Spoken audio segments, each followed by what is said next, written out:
180 কোটি টাকা ব্যয়ে ফরিদপুর টেপাখোলা লেক উন্নয়ন প্রকল্প বাস্তবায়ন নিয়ে রয়েছে নানা সমালোচনা। এর মধ্যে স্থানীয়দের ক্ষোভের মুখে বন্ধ হয়েছে লেক পাড়ের গাছ কাটা। বিনোদন স্পটের নামে প্রকল্পে রাষ্ট্রের অর্থ অপচয় দেখছেন অনেকেই।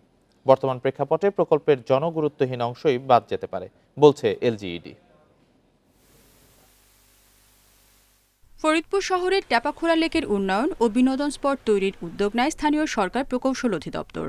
প্রকল্পের অধীনে লেকের চারপাশে ওয়াকওয়ে, 3 তারকা মানের ছোট বড় কটেজ, জিমনেশিয়াম, সুইমিং পুল, কৃত্রিম পাহাড়, রেস্টুরেন্ট সহ বিভিন্ন অবকাঠামো নির্মাণের কথা রয়েছে, যার খরচ ধরা হয়েছে 180 কোটি টাকা।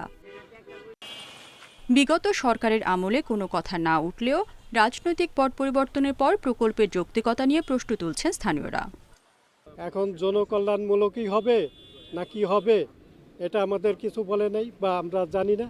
এখন পর্যন্ত কিছু গাছ কাটা, লেকের পানি নিষ্কাশন এবং বালু ফেলার কাজ হয়েছে। এছাড়া এপ্রিলে উদ্বোধনের পর থেকে শতাধিক দোকান অপসারণ করা হয়। গাছ কাটা ও দোকান অপসারণ নিয়ে ক্ষোভ আছে স্থানীয়দের মধ্যে। টাকা নিয়ে যাইতেছে, খাইতেছে, আসতেছে, 2 ট্রাক মাটি ফেলাইতেছে, আবার বন্ধ হয়ে যেতেছে। এরা বলতেছে যে আমরা সব দোকানদারকে টাকা পয়সা দিচ্ছি, কিন্তু কাউরে চায় না, পয়সা কেউ দেয় না। সরকার পরিবর্তনে এরই মধ্যে থমকে গেছে প্রকল্পটি। সম্প্রতি প্রকল্প এলাকা পরিদর্শন করেছেন স্থানীয় সরকার বিভাগের অতিরিক্ত সচিব সহ সংশ্লিষ্ট কর্মকর্তা। সাধারণ মানুষের যৌক্তিক প্রয়োজন বিবেচনায় রেখে প্রকল্পের অপ্রয়োজনীয় কিছু কাজ বাদ দেওয়া হতে পারে বলছে এলজিইডি কর্তৃপক্ষ।